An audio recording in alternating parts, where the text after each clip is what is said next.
नमस्कार, खबरों की खबर में आपका स्वागत है। हिंदुस्तान की राजनीति के नटवर लाल ने आज जनता की अदालत तो लगाई, लेकिन दिल्ली की जनता नहीं पहुंची। कुछ कार्यकर्ता आए 1000-2000 के आसपास, लेकिन इस अदालत में क्या हुआ? केजरीवाल खुद ही वकील बन गए, खुद ही अभियुक्त बन गए और खुद ही जज बनकर फैसला सुना दिया। सवाल उठ रहे हैं कि आप गए थे अपनी बेगुनाही के सबूत को देने, जनता से ये पूछने कि क्या वो कट्टर ईमानदार है या फिर कट्टर बेईमान है, लेकिन वहां हुआ क्या? वहां अरविंद केजरीवाल ने फिर से एक ऐसी पलटी मारी, एक ऐसा दांव खेला जिसमें वो खुद ही फंस गया। उन्होंने शराब घोटाले में वो कैसे निर्दोष है ये बताने के बजाय आरएसएस के चीफ सरसंघ चालक मोहन भागवत जी से ही सवाल पूछ डाला। वैसे ये कोई नई बात नहीं है। केजरीवाल जब भी किसी बड़ी मुसीबत में फंसता है, वो इस तरह की चालबाजी करना शुरू कर देता है।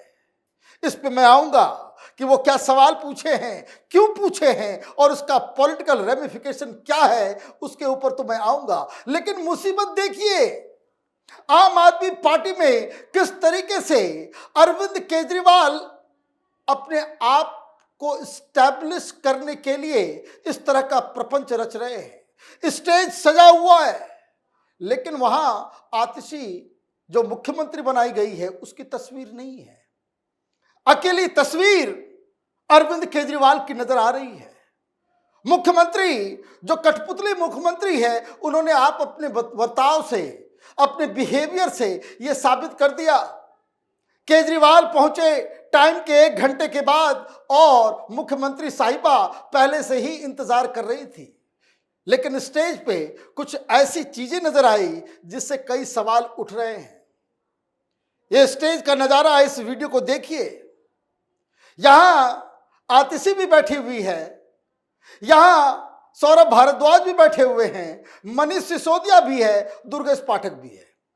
और अब जरा इनके बॉडी लैंग्वेज को देखिए। सौरभ भारद्वाज और आतिशी मार्लेना के बीच कोई वार्तालाप नहीं, वो हाफी ले रहे हैं, वो उधर देख भी नहीं रहे। और आतिशी मार्लेना मनीष सिसोदिया के साथ हंस हंस के बातचीत कर रही है। मतलब इस तरह के पब्लिक पोस्टरिंग से एक बात तो समझ में आ ही रही है कि जबरदस्त खेमेबाजी हो रही है आम आदमी पार्टी के अंदर। मुख्यमंत्री की स्थिति कोई अच्छी नहीं है। बताया यह जा रहा है कि मनीष सिसोदिया का जो गुट है आम आदमी पार्टी के अंदर, वो अब हावी पड़ने लग गया है और इसलिए सारा फोकस अरविंद केजरीवाल ने पार्टी और सरकार की अपनी ओर कर ली है। भाषण देना उसने शुरू किया तो उसने वही पुरानी चीजें कि हमने फ्री बिजली कर दिया, फ्री पानी कर दिया। कोई फ्री बिजली फ्री पानी नहीं है। कैपिटल टीवी इसके ऊपर एक डिटेल रिपोर्ट लेकर के आने वाला है दिल्ली के अलग अलग इलाकों से कि कैसे मीडिया के जरिए ये पूरे देश में ये वहम फैला रहा है, अफवाह उड़ा रहा है कि दिल्ली में बिजली बिल नहीं देना पड़ता, पानी भी फ्री है, स्कूल जो है वर्ल्ड क्लास बना दिया गया है, हॉस्पिटल जो है वो भी बहुत ही बेहतर कर दिया गया। ये सारे ढकोसले, ये झूठ जो बार बार लगातार वो परोस रहा है, लेकिन इसकी जरूरत क्यों पड़ रही है? क्योंकि आम आदमी पार्टी और अरविंद केजरीवाल की साख बिल्कुल धंस गई है जमीन के अंदर। लोग उसे ईमानदार नहीं मान रहे। जंतर मंतर से ठीक 300-400 मीटर दूर कनॉट प्लेस के ऊपर भारतीय जनता पार्टी का भी प्रोटेस्ट चल रहा था। उसके करप्शन का पूरा एग्जीबिशन लगा हुआ था।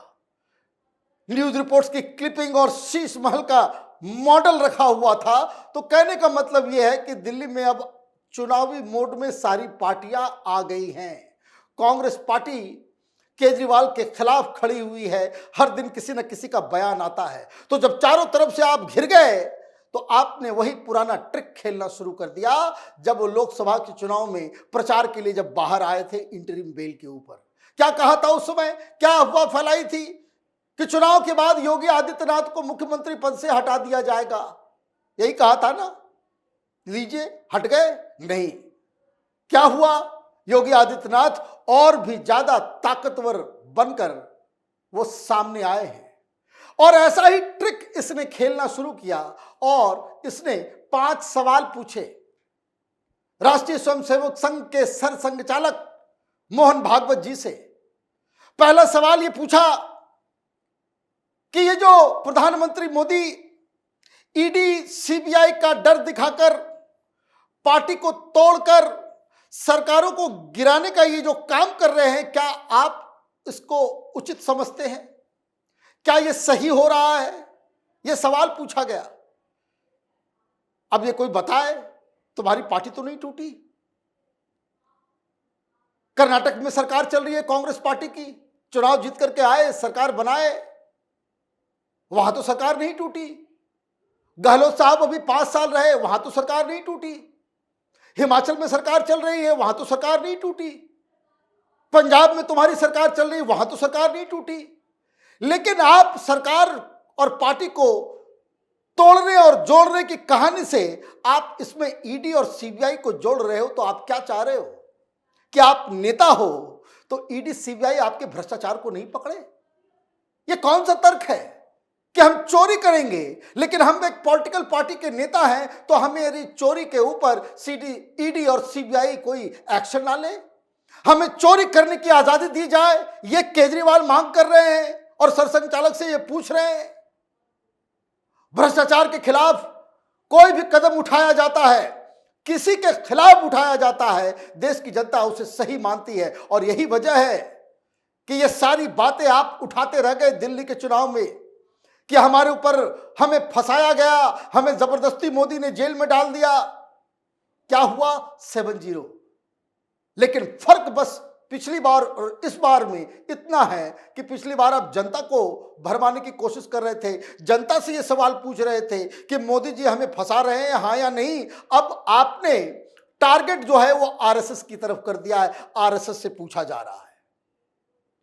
दूसरा सवाल पूछा गया कि ये देश भर में तमाम भ्रष्टाचारी नेताओं को आप अपने साथ ले रहे हो। कल तक जिसको आप कहते हो कि ये भ्रष्ट है, ये भ्रष्ट है, ये भ्रष्ट है, उसको आप अपनी पार्टी में ले लेते हो। क्या ये सही कर रहे हैं मोदी जी, अमित शाह जी? ये सवाल पूछा जा रहा है आरएसएस से। ये सवाल पूछा जा रहा है कि इस तरह की राजनीति से क्या आप सहमत हैं? सवाल तो केजरीवाल को इसका जवाब देना चाहिए।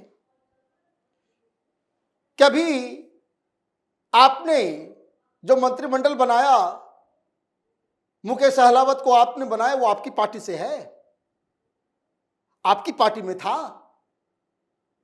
और अगर बात दूसरी पार्टी से अपनी पार्टी में लोगों को जोड़ने की है, अगर उसको हटा दिया जाए तब तो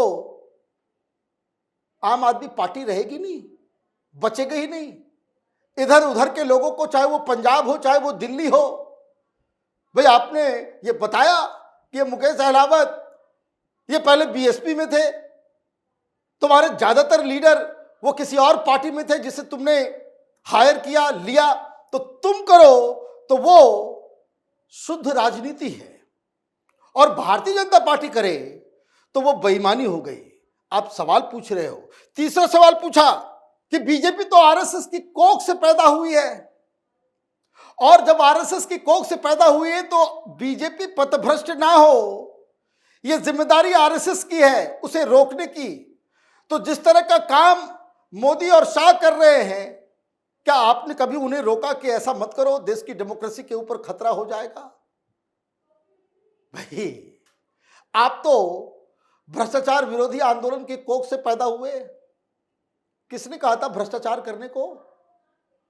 कभी यह सोचा है कि इस 10 साल में कितने मंत्री तुम्हारे जेल के अंदर चले गए? जब तुम्हारी नई नई सरकार बनी थी तो वो तोमर याद है जिसे तुमने लॉ मिनिस्टर बनाया था? फर्जी डिग्री, फर्जी लॉ डिग्री, फर्जी बीए की डिग्री, सारा चीज फर्जीवाड़ा करके तुमने उसे लॉ मिनिस्टर बना दिया और सामने आकर के तुमने डिफेंड किया था। कि तोमर के सारे सर्टिफिकेट्स हमने पढ़ लिए हैं, मैं तो इनकम टैक्स कमिश्नर था, मैं पढ़ा लिखा व्यक्ति हूं और मैंने देख लिया है उसके सारे सर्टिफिकेट्स अच्छे हैं। तो क्या हुआ कोर्ट के अंदर? उसको फौरन उसके सारे लाइसेंस वगैरह जब्त किए गए, इस्तीफा देना पड़ा, जेल की हवा खानी पड़ी। तो पथभ्रष्ट होने का किसी ने कीर्तिमान बनाया है, वो तो अरविंद केजरीवाल ने बनाया है। भाई आप अन्ना हजारे के कंधे पे बैठ के आपने आंदोलन किया, अन्ना हजारे से पूछ के ये शराब जो गलियों गलियों में तुमने शराब बांटे, एक के साथ एक फ्री, ये जो दारू का धंधा तुमने शुरू किया, अन्ना हजारे से पूछा था? अन्ना हजारे से पूछा था यही काम करने आए थे? क्या राजनीति में तुम यही काम करने आए थे कि एक दारू के साथ दूसरी बोतल फ्री? ये तो नहीं था। तो पथभ्रष्ट हो गए हो तो तुम्हारे बारे में किससे सवाल पूछा जाए? तुमने तो अपने गुरु को ही साइडलाइन कर दिया। वो तमाम अच्छे लोग जो तुम्हारी पार्टी में शुरुआती दौर से थे, एक एक करके सबको हटा दिया। तानाशाही चल रही है अरविंद केजरीवाल की, और पार्टी को तुमने ऐसा बना दिया कि आम आदमी पार्टी का डेफिनेशन ही हो गया है क्या party of Kejriwal, for Kejriwal and by Kejriwal. तो ये तो कहानी है। एक और सवाल पूछा मोहन भागवत जी से कि जेपी नड्डा ने कहा कि अब बीजेपी की जरूरत नहीं है, तो आपको ये बुरा लगा या नहीं लगा? भाई ये उनका इंटरनल मामला है, ये कोई पूछता है कि मनीष सिसोदिया को तुमने कैसे फंसा दिया, कैसे बाकी लोगों को फंसा दिया? कोई पूछता है कि भाई आपने जिन जिन आंदोलनकारियों के साथ मिलकर के आंदोलन किया, अब उसको तुमने साइडलाइन कर दिया, उसकी तुम्हारी जरूरत नहीं पड़ी? किस तरीके से आपका एक ऑडियो सामने आया था जिसमें आप अपने ही सहयोगियों को गालियां देते हुए पकड़े गए थे। एक पुरानी कहावत है और हकीकत भी, जब आप एक उंगली किसी की ओर दिखाते हैं तो तीन तीन उंगलियां आपकी तरफ आती है। और पांचवा सवाल पूछ डाला कि भाई ये नियम बना हुआ है कि 75 साल के बाद जो है आरएसएस में लोग रिटायर कर जाते हैं। तो आडवाणी जी को रिटायर कर दिया, मुरली मनोहर जी को रिटायर कर दिया, कई सारे लीडर्स को रिटायर कर दिया। तो क्या ये नियम प्रधानमंत्री मोदी के ऊपर लागू नहीं होगा? अच्छा, बहुत जल्दीबाजी है आपको। तो ये तो सेल्फ गोल है, इसका मतलब मोदी से नहीं लड़ सकते, डरे हुए हो मोदी से कि कोई दूसरा व्यक्ति आएगा तो थोड़ा उसके साथ निगोशिएशन किया जा सकता है। मोदी ईमानदार है, मोदी भ्रष्टाचार के खिलाफ मुहिम चला रहा है, मोदी तमाम भ्रष्टाचारियों को जेल में भेज रहा है। यही नैरेटिव आपने कर दिया और आपको इतनी ज्यादा परेशानी है कि भाई 75 साल में जो है उसको संन्यास ले लेना चाहिए राजनीति से। तो ये कौन सी अदालत तुमने लगाई भाई? बात अपनी करनी थी और वहां भी मोदी मोदी करते हुए चले आए।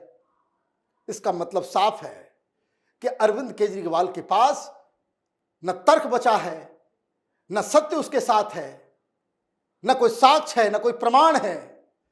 आज के भाषण से इस तथाकथित जनता की अदालत में केजरीवाल ने यह साबित कर दिया कि अपनी बेगुनाही को साबित करने के लिए उनके पास कोई भी हथियार नहीं है। ये सिर्फ दूसरे के ऊपर अटैक करके, दूसरे के ऊपर हमला करके अपने आप को राजनीति में रिलेवेंट साबित करना चाहता है। अभी तो कुर्सी गई है, कल शीश महल जाएगा और कुछ दिन के बाद इसकी राजनीतिक सांस भी वो जमीन दो हो जाएगी। आप देखते रहिए कैपिटल टीवी। हमारे वीडियोस को लाइक कीजिए, शेयर कीजिए और हमारे चैनल को सब्सक्राइब कीजिए। धन्यवाद।